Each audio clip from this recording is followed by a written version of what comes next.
warahmatullahi wabarakatuh. Sore ini saya kembali berada di Pembibitan, yang tepatnya berada di Desa Mogotumubu, Kecamatan Tomini, Kabupaten Parigi Motong. Fokus saya pada sore ini yaitu melakukan sambung pucuk pada tanaman kakao, tetapi dengan sub pembahasan yang berbeda, yaitu bagaimana penggunaan pisau yang tajam sehingga menghasilkan sambungan 100% tumbuh. Oke, sebelum lanjut jangan lupa untuk like, komen, dan subscribe di channel saya, Takwim Panjigo. Oke, mantap.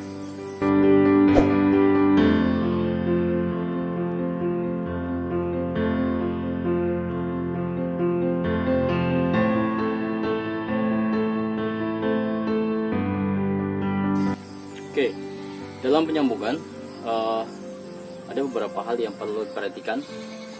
Salah satunya adalah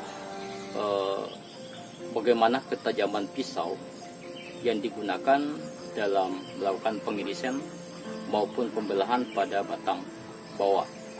Nah, ketajaman pisau ini yang bisa menentukan 100% pertumbuhan sambungan tanaman kakao.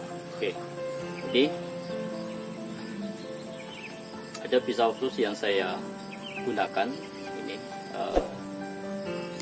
yang telah digunakan beberapa kali, sehingga tingkat keberhasilan yang saya dapatkan selama ini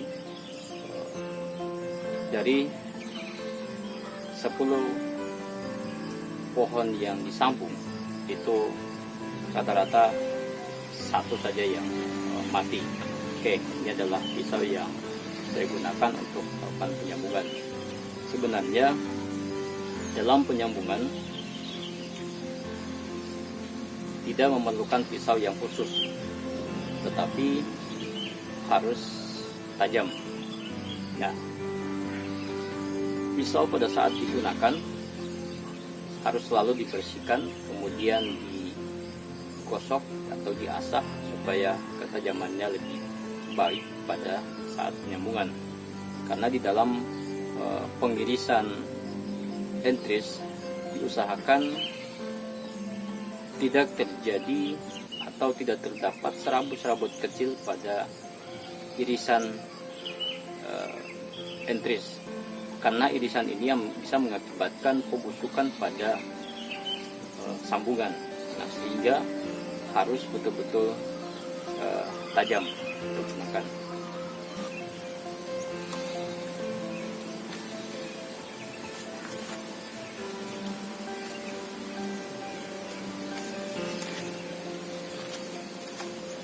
Di dalam penyambungan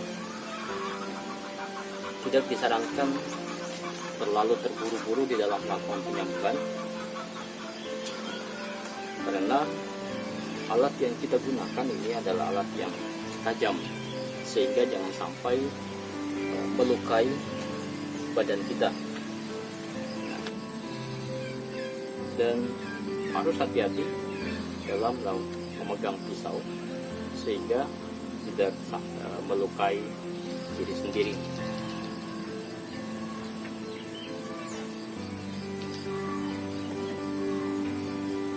Ini harus butuh hati-hati, sangat hati-hati dalam melakukan pengirisan batang bawah. Oke, ini saja yang saya akan belah dulu, kemudian saya akan lakukan pengirisan pada entris.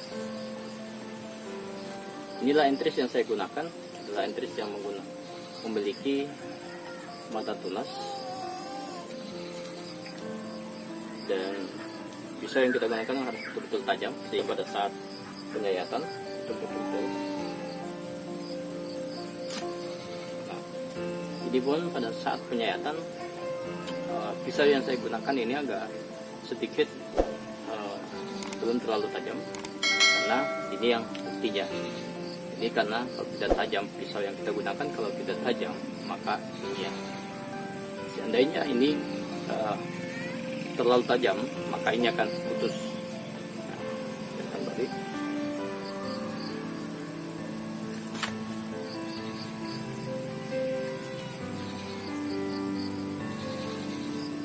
sentuhannya harus tajam. Apabila pisau yang kita gunakan tidak tajam, maka pada bagian kulit sayatan ini terdapat serabut-serabut kasar ataupun serabut-serabut halus, dan serabut-serabut ini yang bisa mengakibatkan pertumbuhan sambungan atau pertautan sambungan itu tidak akan jadi.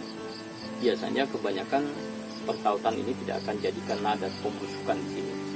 Nah, harapannya ini dalam penyayatan harus menggunakan pisau yang tajam sehingga ini tidak terdapat serabut-serabut kecil yang dapat menggagalkan sambungan. Oke. Selain pengirisan juga pada saat pemotongan ini betul-betul harus pisau yang tajam supaya tidak terjadi biasanya pada saat kita menyayat itu tidak akan susah atau sulit. Ini kita akan potong. Nah ini yang kita butuhkan pada saat penyambungan, karena ini akan menjadi satu acuan kita apakah sambungan ini tumbuh atau tidak. Nah, potongan ini harus menyentuh pada bagian sungkup nantinya. Dia harus menyentuh pada bagian sungkup. Oke, ini saya selipkan.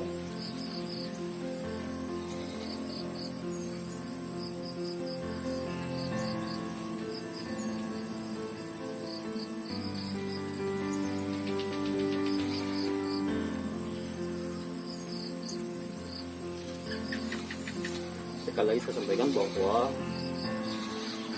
butuh hati-hati dalam memegang pisau. Teman-teman yang mau melakukan satu pucuk harus menggunakan pisau yang tajam dan pelaksanaannya harus butuh hati-hati.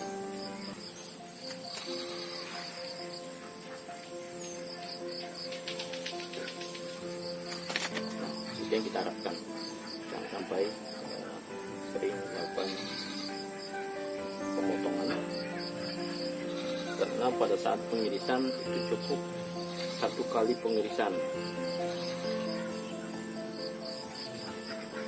Apabila alatnya tidak tajam, maka pengirisan akan sampai beberapa kali. Sebenarnya pengirisan itu cukup sekali saja, jangan sampai pengirisan sampai 2 kali. Apabila alat yang kita gunakan tidak tajam, maka ini biasanya penyayatan beberapa kali. Kita harapkan cukup 1 kali penyayatan dan 1 kali pemotongan.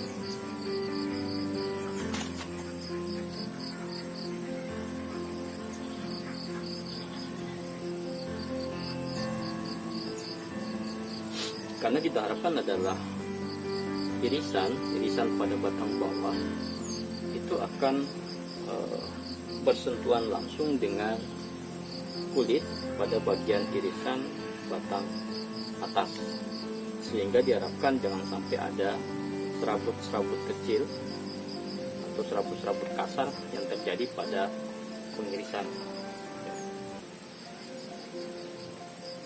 Nah, sangat hati-hati, ini adalah alat yang tajam. Apabila penyayatan pertama itu tidak baik, maka kita akan mengulang. Penyayatannya harus berada di bagian atas, bukan mengiris pada bagian ini, sayatan ini, bukan lagi mengirisnya pada bagian yang agak bengkok. Kita harus mengiris kembali. Oke, sekali. Ini yang itu kita perhatikan dalam penyambungan.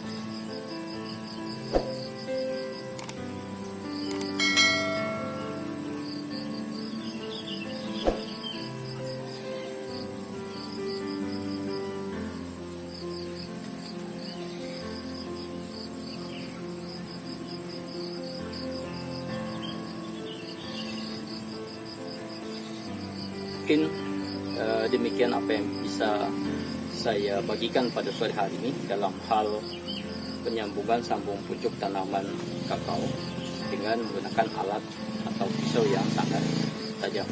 Mungkin demikian. Jangan lupa untuk like, komen, dan subscribe di channel saya Takvim Paniko. Oke, mantap. Assalamualaikum warahmatullahi wabarakatuh.